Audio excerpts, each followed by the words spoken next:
আসসালামু আলাইকুম। আপনি কি আপনার বাচ্চার ঠান্ডা কাশি নিয়ে চিন্তিত এবং আপনার বাচ্চার কি প্রায় ঠান্ডা কাশির সমস্যা লেগে থাকে?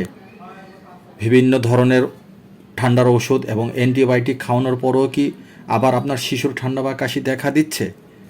তাহলে আজকে থেকেই আপনার শিশুটিকে নিয়মিত কিটোটোফিন গ্রুপের ঔষধ বা সিরাপ, টোফেন বা প্রোজমা ইত্যাদি বিভিন্ন ব্র্যান্ড অনুযায়ী নামকরণ হয়ে থাকে, যে কোনো একটি খাওয়াতে পারেন। দিনে দুবেলা করে খাওয়াতে পারেন। শিশুর বয়স ও ওজন অনুপাতে ভিতরে নির্দেশিকা দেখে নিন, যা আপনি একজন শিশু বিশেষজ্ঞের সাথে কথা বলে সর্বোচ্চ 3 থেকে 5 বছর পর্যন্ত কন্টিনিউ করতে পারেন।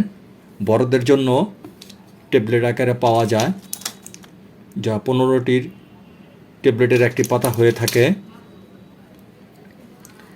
ইনশাল্লাহ অ্যান্টিবায়োটিকও লাগবে না এবং শিশুর বারবার ঠান্ডা কাশিও হবে না।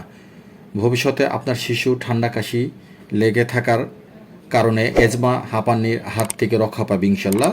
সো ভিডিওটি দেখে ভালো লাগলে ফলো, লাইক, শেয়ার, সাবস্ক্রাইব করতে ভুলবেন না please. Thank you so much.